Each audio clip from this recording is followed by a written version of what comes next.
Okay guys, so this is the part 2 of the absolute beginners tutorial. I think there are certain things I didn't cover. Maybe it might have skipped me in the previous tutorial. So I would like to quickly rush you through, then we begin what is up for today.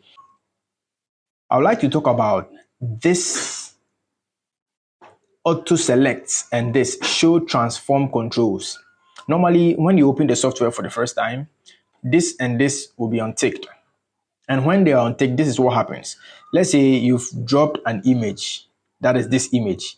If I click on it, you see, if I click on this image, I'm not able to select the image. Could not use the move tool because no layers are selected. You see, no layers are selected. And that is because this auto select and this show transform controls are not ticked. That's the reason. So now that we've ticked it, let's look at something. You see, as soon as I select, it's able to select and bring all these things on. So if it happens that those things were not ticked on and then you dropped your picture or your object or whatever, and then you were not able to select, all you have to do is to make sure that you quickly go and check these things, that the auto select and the show transform controls, and see if they are not ticked. Then you quickly do so that it will be easier. So you see, if I select this, it selects. If you select this, it selects. Let's look at something here. If I untick the auto select and select only show transform controls, let's see what happens. If I select, you see what happens. It still not give me the room to be able to select. And you see, I came to layers and I selected this Nadia Buhari, this text. So this text has been selected with this thing here, but because auto select is not on, if I try to select this, you see what happens? You see what happens? It's still selecting this. It's not giving me there. But let's quickly take it on and then let's see. You see, it's able to switch. So basically, this is what it does. And then let's do with show transform controls. Let's remove that too and see what happens. So if I select this, you see what happens? I'm able to select any objects, but it won't show you the outline. So let's say if you like to rotate or squeeze it and do the size and all that, you will not be able to do it. Simply because the show transform controls is not being ticked on. So always make sure that the auto select and the show transform controls are both ticked on, and that will make the work very easy. So you see, as soon as I take it on, now this shows. So I'll be able to rotate and do everything that I want. You see, I'm able to rotate everything. But as soon as I untick it, I won't be able to, though it is selected. Just look right here. In your layers, if I select this, you see that it's selected. If I select this, it's selected. But because this show transform controls is not ticked on, this thing is not here for me to do whatsoever that I want to do it. This is one of the things I wanted to quickly glance you through. Then I think the next thing too is the lock symbol and what it does. Check the lock symbol right here. You see where they have the background. The background. You see there is a lock button right here. There's a small locker right here. Because of the lock that is here, if I want to move this background, it's not possible. So you see, if I left click and try to move, nothing works. But it's very simple. All you have to do is to come to locate where this small locker is. Then you double click on it. As soon as I double click, you see that though it has opened the dialog box, but you see the small locker here has vanished totally. So I can just go to OK, and then now you see I'm having this transform, the show transform outline. So you see I'll be able to even do it bigger. I'll be able to rotate it. I'll be able to move it round. Unlike before, I wasn't able to move it. Let me quickly show you something too about the lock tool. Let's say I've done this, and then I've done this, and I don't want them to, to move anyhow. Or let's say I have a lot of stuff here, and then I would like to move certain things, and I don't want to move some. So let's say I don't want to move this picture here, but I would like to move this and the text right here. So now I can decide to lock only the picture. So the only thing you have to do is just click on the picture. It's selected. Then the next thing you have to do is, you see the layer here, this is selected, the layer 2, this is selected, this is where the picture is, so it's selected. Then you come to where the small locker is, then you just left click on the locker. So you see, we are having that logo right here. So if I try to select it, you see it's not selecting. It is only selecting this, but it's not able to select the picture. If you see here, you see that it's not selecting the picture, it's selecting this, not the picture. So now I can click here, and then you see, I'm moving my, how do you call it, my background. Let's say the background is something I also don't want to move as well. I only want to move this red outline and the text. So all I have to do is I have to come to where the background tool is and lock it as well. So I'll just click on the lock. And now you see, I'm not able to move it. You see, left click is what I'm doing, but it's not able to move. You see, it's not able to move. So now I can click outside the box like this, left click, and then I drag like this. Let's watch something here. You see, the things that I locked will not be able to move. Only those that I've not locked. That is the picture is what I've locked, and the background is what I've locked. You see that the only thing that will move will be the text, which is the Nadia Buari, and then the rectangle, which is the shape. So let's see something. You see, if I click, you see what is moving, because I've only given access to only these things. So only these things will move. Those I've locked will never move. Let's undo this. So that's what I'm doing. So let me quickly unlock this, then leave my background locked, because I think that one I wouldn't like to be moving it up and down. It will just be worrying me. Okay, so basically those are the things that I wanted to clarify. So I think let's get down to today's tutorial. So to begin with, I would like to show you what we call the FX. And then the FX, let's dive in and let's see something. See, here is where you can locate the FX. You see, this is where we have FX. At the same time, we have what we called add layer max. Then we have create new fill or adjustment layer. We have create a new group. We have create a new layer. Then we have delete. We'll talk about those things later. But for the purpose of this tutorial, I would like to talk about the FX. So let's quickly click on FX and dive right in and see what have we. You see, color overlay. Let's quickly, let's check it one after the other. So bevel and emboss. Let's quickly go there first. Let's go there first. So you see the bevel and emboss. Let's see what it does here. You see, we have inner bevel. When you go in, we have the outer, we have emboss, we have pillow emboss, we have stroke emboss. But leave it at default. After teaching you this, you can try to also play around it to know what it does. If you know the definition of emboss is like giving you some sort of 3D feel, you see. So let's try something here. This is the depth. So let's just leave it at where it is, which is the 100. Then let's try and play with the size and let's see something here. So as I start moving the size, see what is moving. You see what is happening? And this is what is happening to the picture. It depends on you. If what you are doing is something you would like to let it happen to the picture, you do it. But in my case, I would like to apply it to the rectangle that I've drawn, which is my shape, not the picture rather.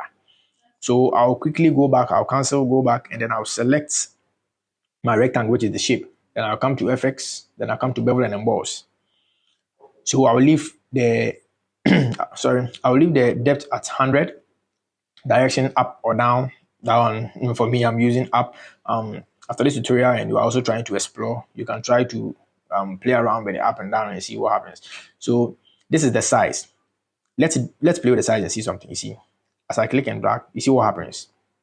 You can see there is a little black line downwards here like this, and then some is feeding here as well. You see, this is softening. If I try to let the whole thing, look soft, or if I want to let it look sharp, then this is the depth. See the depth, see what it does. If I take the depth down, you see that it's not really deep because the number or the figure right here, you see I'm on 105. So you see it is not really thick. But as I'm moving, you can even check it right here. See, if you move, check it right here. The thicker the whole thing becomes. If I go down, you see it becomes sort of like it's soft. Softens it, and the same thing is what applies to the picture. So you can see what is happening here. It is very soft right now, but when I move it upwards, you see how thick and sharp it becomes. So I'm going to tweak it the way I think it suits me. You can also do same if you are watching this tutorial. Obviously, Bamis, you have your own picture or something that you've also done. So just try and apply what you think it fits or it looks good in your eyes. Exactly. So you see the size. I can decide to, in my case, I don't want something that is too, so I think like this. Then the soften, I'll try to, I don't want to soften it that much. So let's say, I'll try to, I just want to have that feel. So I'll leave it at this. Then let's see something with the angle here. See, the angle is what you see. At first it was, let me undo this. Okay, it was at 90 degrees. So, oh, sorry, let me quickly go back again. See, this 90 degrees. So 90 degrees, see what is here. Let's say I want 180 degrees. So I put it in. Let's say I want 180 degrees. So I put 180 degrees in here like this. You see what happens? You see, it changes the outline, like how the whole thing will be wrapped up. So it basically depends on you. What you think will fit for you is exactly what you, let's say 270. Uh you know, I think I think it has to do with, let's say, okay, so let's say 90 degrees is what I want. I'll have it. You can just play around with this. So you get what exactly you want. Then you can quickly leave it the way I think mine's okay. I want something small light here like this. So I think this is what best fit for me. For me, this is I mean, this looks very nice. This looks really nice. So let's leave it like this. The contour, you can play around the contour too, because the contour, you see, this is the default one as I see. You can play with the contour as well. See, it will give you exactly what you want. Yeah, I can quickly play around it. Then you select exactly what you think best fit for you. But I would like to leave it at somewhere. Oh, I think some of the stuffs are very nice here. Yeah, I would like to leave it at this. I don't know for you, but I like to leave it at this. So you see, we have the highlights mode to be on screen. Normally, I always leave it on screen. So I think let's leave it like that. Then the opacity, you can play around it. As you are playing around it, see what happens here. You can use here to be a judge. So let me go lower and let's see something. See, you can't really see the feel of what you apply. That is the bevel and emboss. So if I move upwards, you see what I'm feeling. I think you're seeing the same thing. You see what is here. So I think like this is okay for me. Yes, like this is okay. Then let's see the shadow mode. That is this part. This is where the shadow is. So you see, I can decide to, you see, if I go down, see the shadow part to what it does. So all you have to do is try and be tweaking things. You see, if you go high, it's, I don't know, it might be good for someone, but it all depends on what you're doing. But this way too much. So I think I'll play with it the way I think will be okay for me. So I think, yeah, like this. So we have the source of light coming from this side, and this is a bit darker. I think this nice. You can leave it at multiply. You can put it at normal. You can come and put it at like what you think is okay for you. See on screen, you don't really see what is happening. So me normally I put this on multiply. Yeah, put this on multiply. So I think it will be best you also leave it at the same level. So you can play with the contour as well. You can play with the contour as well. You can play with the texture as well. You see what the texture does. If you select this texture and you come in, Photoshop has a lot of defaults texture that you can quickly select. See, as you're selecting, it is changing the outline of the whole thing. So let's say I'm using texture like this. I can play around the scale side. You know, if I wanted the whole thing to be bigger, if I want it to be small, kind of tiny. So you can just play around this. Then the depth as well. You can play around it the way you want the depth to be like. I don't need a texture. So if you need a texture, you can play around it. If you come to the contour as well, you'll be able to tweak. I don't know if you are seeing this, but if you can't see, just look at the line right here. See, let me quickly zoom into this so that okay. I think I need to go to OK first. Like this, let me quickly go back to bevel and emboss. Let's see something. See the contour, see what it does. I'm going low. See here. Just look at this line. Let your eye just be there and see something. I'm going high. You see what happens? It adds some small kind of blurry and how do you call it, some soft blurry stuff to the thing. So that's what I'm saying. It depends on what exactly you are doing. So if you think playing around it and you get the exact thing you want, then that is all. Then you move on to the next thing, then you apply, and then you are good to go. So for the purpose of this tutorial, I think I'll leave it at that. Let me quickly go back to my screen. Yeah. I think we're done with the bevel and emboss, the tools that are really needed. Like you just have to tweak things. But basically, this is exactly what it does. It's able to give you that kind of 3D look. So let me uncheck it for you to see something. See, if I uncheck, you see the whole thing look flat, which is some sort of 2D. But when we enable it, you see what you're seeing. Like you have some sort of some heaviness in the whole frame. Like it is now coming to life. You know, you can really see that. See, if it's off, you see the whole thing looks flat. But if I on it, man, I'm liking the feel. I don't know for you, but I like the feel. So let's leave this on. Then let's go to stroke. Let's see what stroke does. You see this stroke. You see we have size, we have outside, we have normal. We have the opacity to be 100. We have overprint. We have the type color which is white. So let's say this is on white. My background is also white. Let's see what happens here. Let's say if I increase this, it's very big now.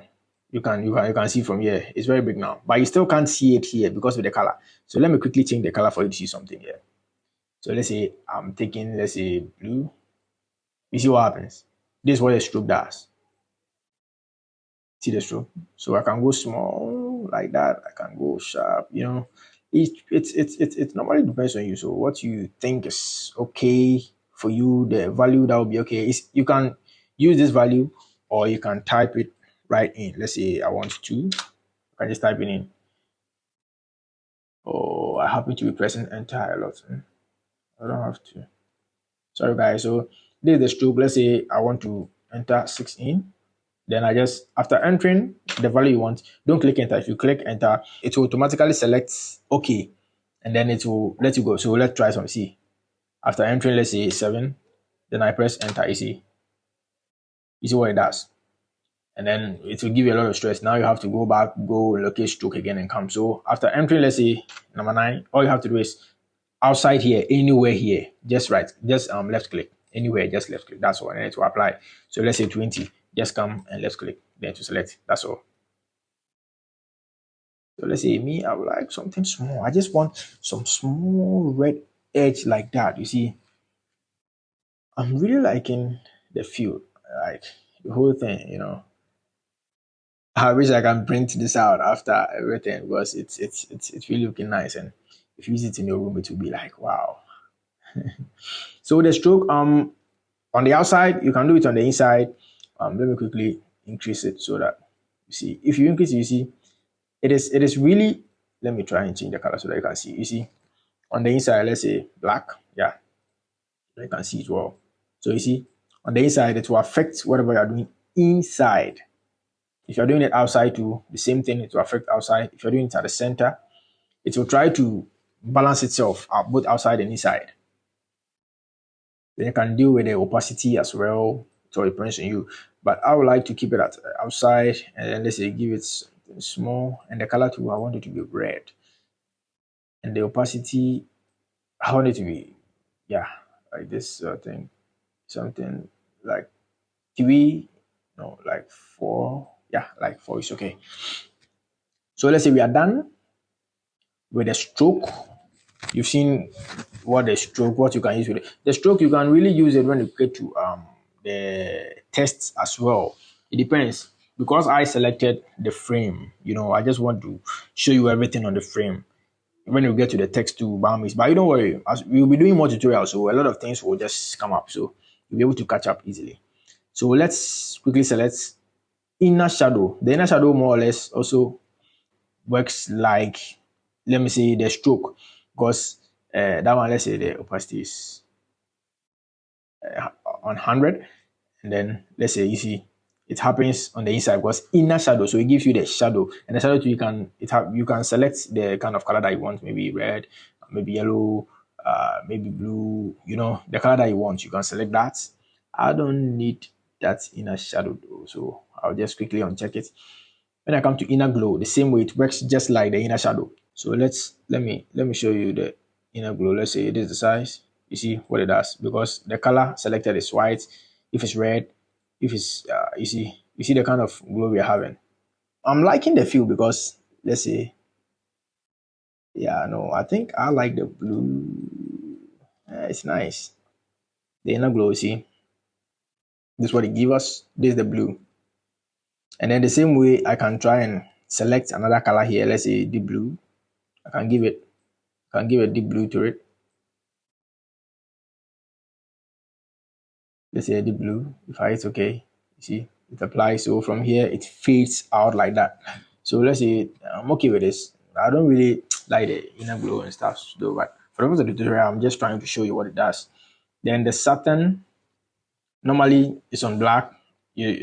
Guys, you've seen what it does. Like it tries to balance the color and get you some kind of dial tune, but you can still change it to any color that you want. Let's say, you know, change it to any color that you want, but I don't want it. It more or less have the same settings. All you have to do is just to be, you see, just try and be tweaking things to see what it does for you. You see, this one I will try and soften the edges. If it's on here, you see it's cut, like it's very sharp on the edge. But if you bring the size up, it tries to fade it in. You see the distance is what I played with. Let's say the distance is here, then it applies to everything. But if I bring the distance way here like this, and maybe this one is down, you see what it is. You see what it does. So it depends on what exactly that you want. But I think I will leave it as something like I want it, let's say zero, so because I want it to cut exactly the way it's looking. It's very nice. So let's say, yeah, I don't want it too black, you know. So let's say something like this looks nice.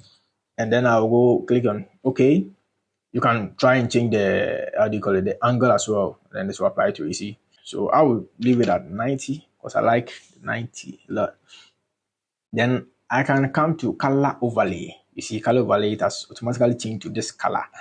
But I was using red, so I'll quickly click on this little icon here. I'll left click.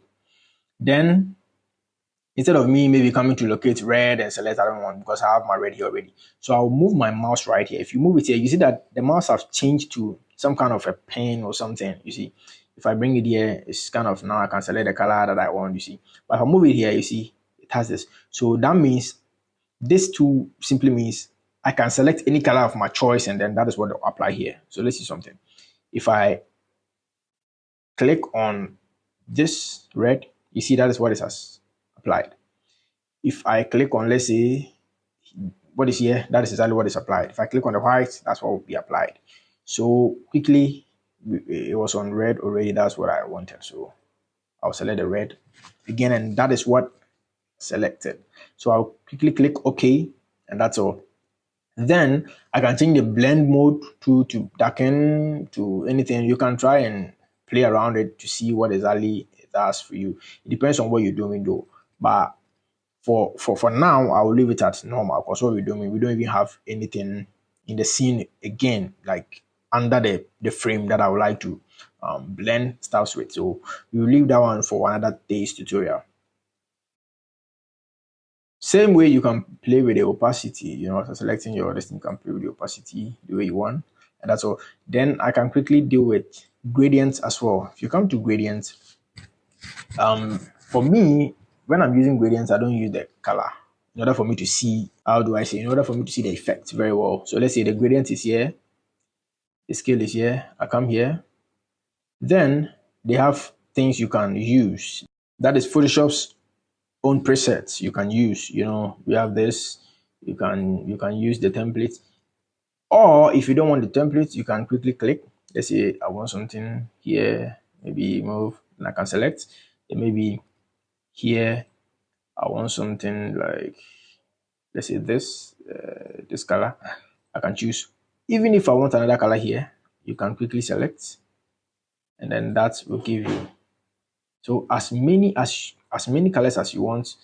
You can try and play around the colors the way you want them. You see, you can try and play with so many colors, and that will work for you perfectly. You see, I'm having some sort of rainbow colors. It's not bad, but I would still like to leave it at this. You know, so you can play around this basically, and then it will give you exactly what you want. Same way you can play with the how do you call it, the 90 degrees, the angle, especially the angle, yeah. Then you can either make it, this is linear. The linear gives you in this order. Then you can have it in radial shape. In radial shape. So it's more or less like starting in the middle and then trying to spread it like this. Then you can also have it in an angle form, just like the angle that we're using here. You can try and have it in an angle form. You can have it reflected. Then you can also have it in a diamond form. But the linear normally gives you, the kind of feel you want. But you can, that one is up to you, when you get here. Someone might say this is very nice and I would like to keep it like this. I think it's not bad. This is nice. The same way this red too is also very nice. So yeah, it's nice. Okay, you let's leave it like this because this is nice. It's okay. Yeah, I like it. So let's say we're done with gradient overlay as well. You can tweak things the way you want, choose the colors that you want, just like the way I did. And then you also come up with an awesome design. So let's quickly rush down to pattern overlay. The pattern overlay, before you can see that, unless we undo this, then you can see the pattern overlay. That one too. Photoshop has it on preset that you can quickly, wow, these are all nice. Damn, it's nice. I like this. This is very nice. This is nice. Let's check out the water one. Oh, they're nice. So let's say I have this on, then I still want the scale, you can still decide what you want to do with it. You see, let's say it's like this, you can decide the angle you want and all that. That is the pattern overlay, So all those things are kind of like adding textures and stuff to exactly what you're doing. So you just have to be tweaking things to match the design that you wish for, and then as soon as you get what you want, that's all. You move on to the next thing. So I would like to uncheck this and check this because I think, yeah, you let's do this. If not, we will keep on changing stuff. And this is the outer glow. Okay, so the outer glow, that one, it works more or less. It works just like the inner glow. So let's say the outer glow. I have, what color should I even choose? Okay, let's say red. Then let me increase the size for you to see. Then the spread as well. Then the opacity 100.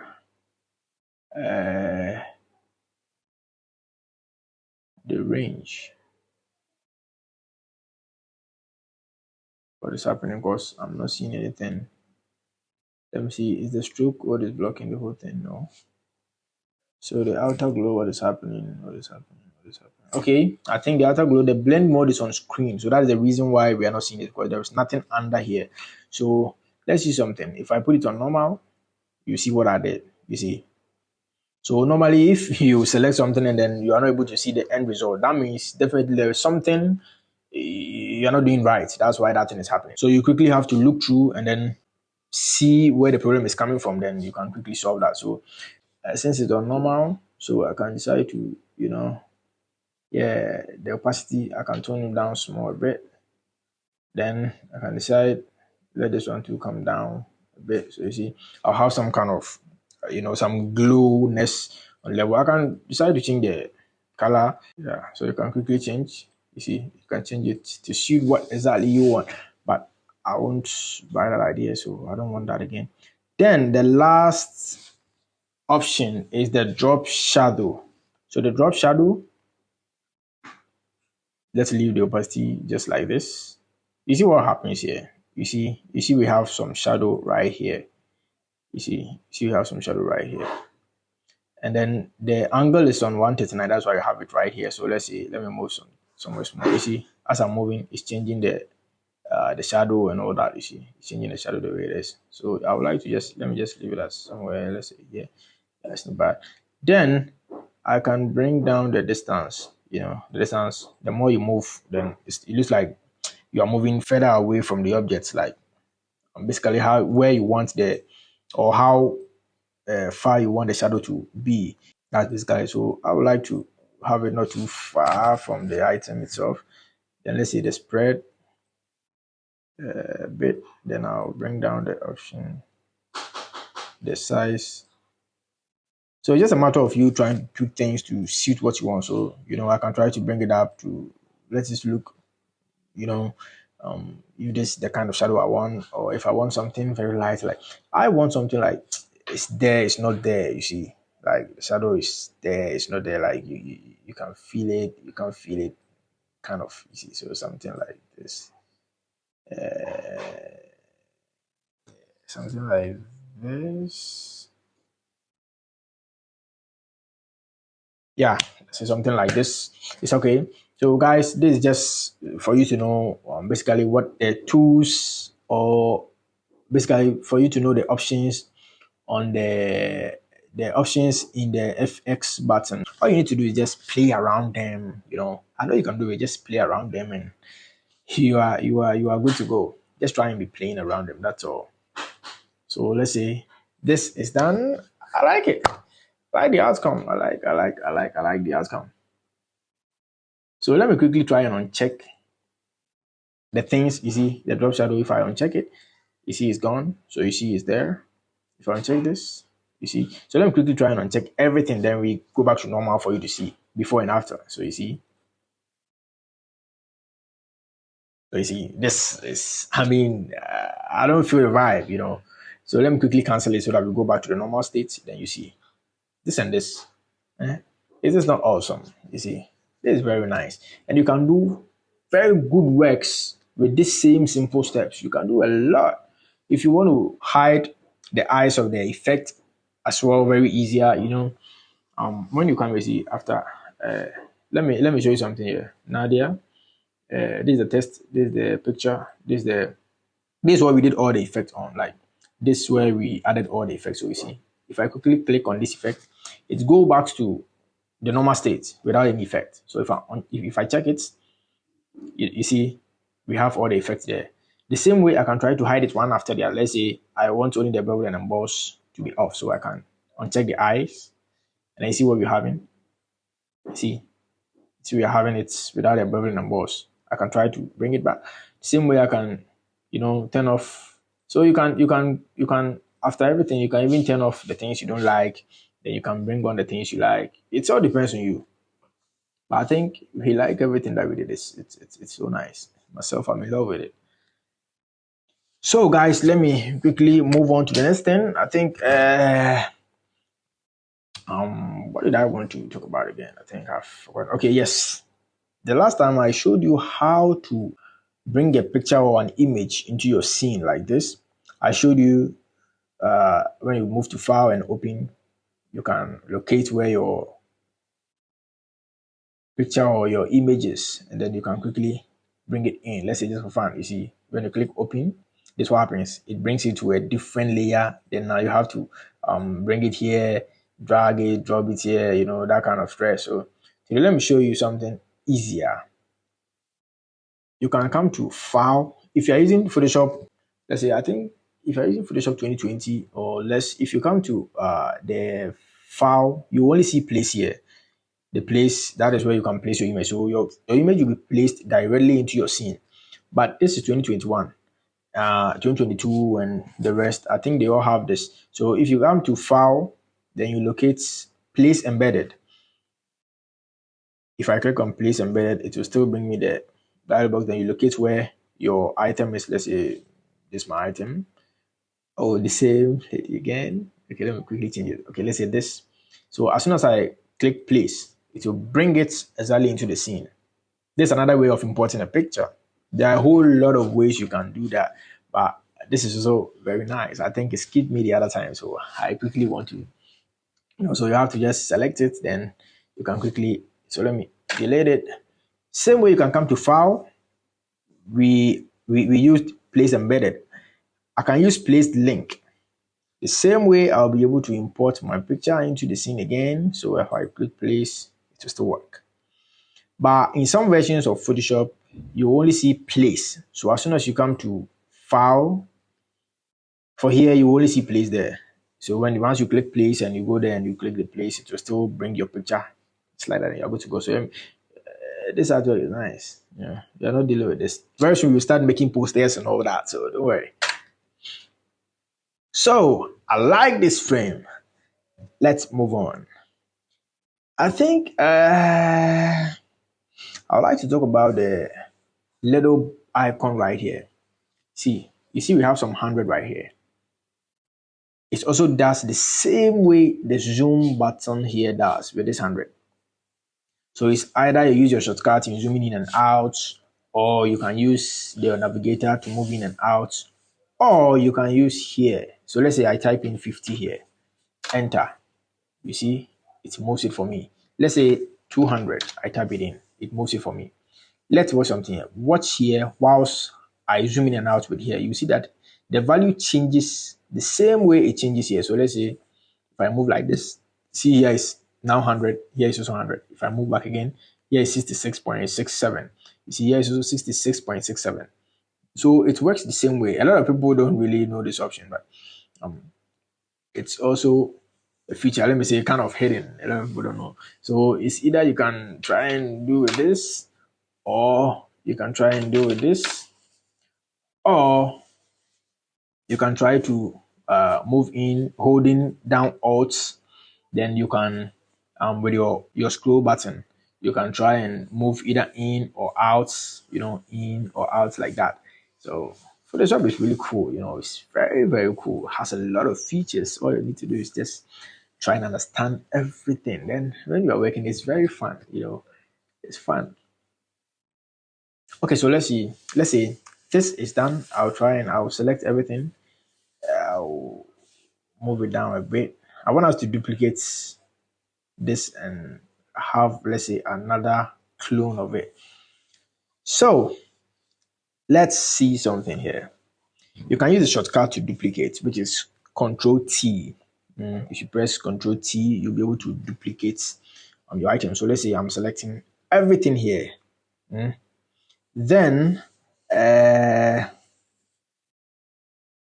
say I'm selecting everything here. Sorry, duplicating is not Control T. The Control T is transform. Let's say after duplicating and then you want to transform your image to, let's say, horizontal, vertical. That is where you can use the Control T, because that is for transform. It's not for copy and paste. It's just like what we know, Control C and Control V. So let's say I select everything here like this, then Control C, Control V. So you see here, now I have these things the same way I have them down here. So you see, I'm having it here. So I can click and then drag it right here. And click and drag it right here. So let's say I'm having this, but I want to thin the whole thing because I don't want it to, it's kind of the same. So the creativity involved in this is, I'm not really feeling the vibe. So you can quickly left click to unselect everything here. If not, what I'm going to do, it will affect the test as well. If the test things, I don't think that is fine. I'll demonstrate it for you to see. So let's say I'm having this image selected. Then I want to transform. I can click Control T. Then if you click Control T, you see here we have width and we have the height. If I'm adding a negative sign to this, you see what happens to the image. Let me delete it. You see what happens. You see this is here. Let me add it back.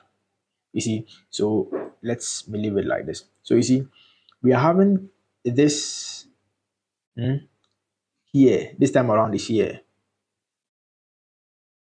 I don't know if you are seeing what I'm seeing, but we have turned the whole thing upside down. Let me do the same thing to the Nadewa so that maybe if you're not seeing it from the picture, you'll be able to see it from right here. Nadewa, let's say, let me add it Control T. Then let me select this, then put a little minus in front. You see what happens? You see the text has changed, yes. Everything has transformed to the opposite side. Let me quickly undo it. That is exactly what we did to the image right here. Or you can also decide to select it, then come to, you come to edit. Then you look through, you will see transform. Transform. You see scale, rotate, scale, we have warp. We'll talk about those ones later. I just want to show you this one. So you flip it vertically, you see. If you flip it vertically, this is what you want. This is what you get. Let me undo this. And then let's flip it horizontally too, and let's see something. No, edit, transform.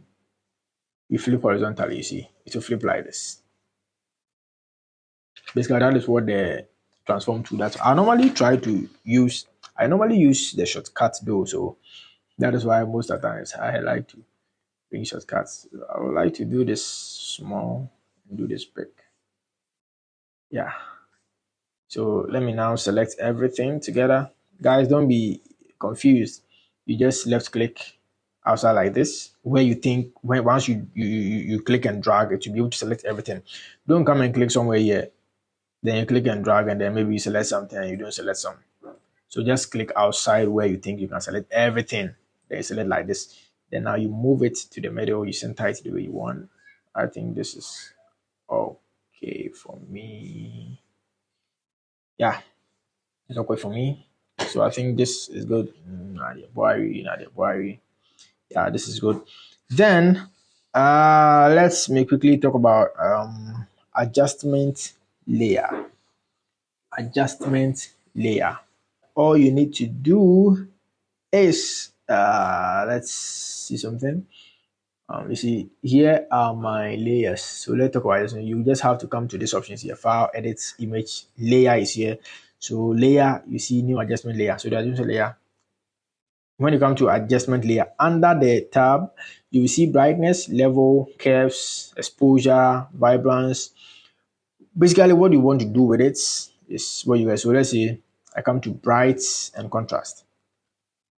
That one you can categorize the groupings, but it's really not needed. So let's say I select green. You see, once I come, you see I'm having this little green thing right here. So if you want to be grouping the stuff you are doing for your workload to be very nice, that is where you have to deal with this. For me, when there is work and then you really want to go fast and do something, there are certain things you don't really check because it doesn't really add anything to it. But it do makes your work nice, but for me, it's not anything. It's no big deal. So let's say that something that you see, if I whatever I'm adding is exactly what I'm seeing. So you see what is happening here.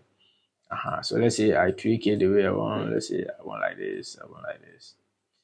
Yeah, it's okay. So let's say layer. Let me come down here. I just want to be showing you how it works. The same way levels you can do with it. The curves. Let's say I want blue. Yeah. So you see, it will give me a little blue here. So the curves is here. We have RGB, which is the red, green, blue. If I move it, it will affect everything, which is both the red, green, blue. It will affect everything. Or I can come in here, which is the presets, and I can choose the presets that Photoshop has given me. If it best suits what I want, I can leave it. Or if I don't want that, I can come to defaults, then it comes back to normal. Then I can come to RGB, maybe red. The rest in the picture, I would like to maybe add a bit to it. So I can just try and be tweaking it, These lines, you just have to be tweaking it to look like to fit what you want. And that's also, you see, I will come to the greens.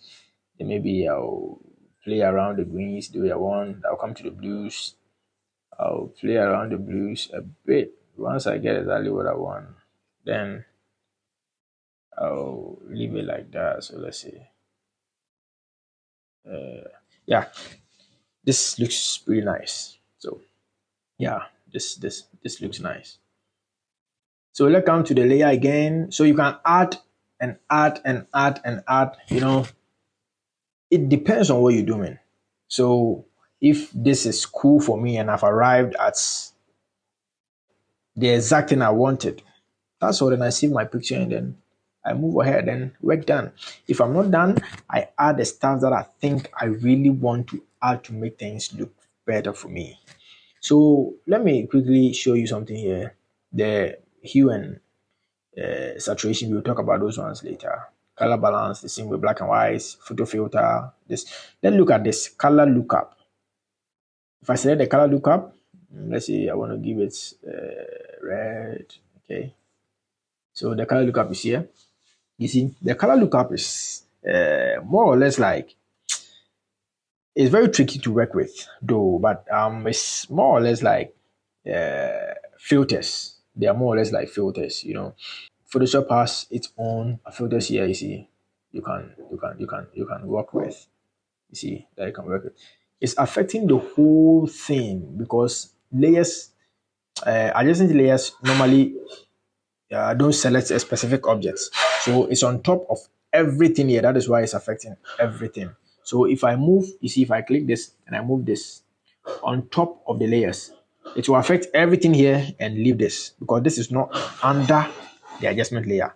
So adjustment layer basically happens to do it like if it's on top, everything within the work area, the working space, it affects everything. So, and I really like the feature because it kind of blend everything together and makes the whole thing look super realistic. So it's very nice. So let's say I've selected this and I think it's nice for me. The only thing I have to do is maybe bring in some. So let me come to layer, adjustment layer. I think I need some blacks in, so that one will deal with the levels. So levels, let's say I won't sort anything out. So levels, this is it. I want to bring the blacks out a bit. So once I click here and I move, you see the blacks are coming. If I use this, you see, look at what it does. It's kind of too harsh, you know. Yeah, so like this, like this. This is nice. This is beautiful. This is beautiful. This is beautiful. I like this. Okay, the rest of the tools are kind of very easy. It depends on what we're doing. So, guys, I think this will bring us to the end of this tutorial. This tutorial was basically focused on knowing the essential tools and the kind of task they perform. They can do more than what we've done, though, but as time moves on or as time goes on, we will be able to discover the other roles that they play. But for now, I think it might not be everything that I'll be able to remember though, except when we start working with, let's say we are doing flyers, we are doing some designs, we are doing some hot transformations with images, then we will be able to learn all those petty tricks. So don't worry. If you really want to master Photoshop, all you have to do is, if you are new here, just hit the subscribe button and the small bell right there so that anytime I drop any episode, you'll be the first to get it. This channel is really for me and you. So please subscribe. Let's learn together.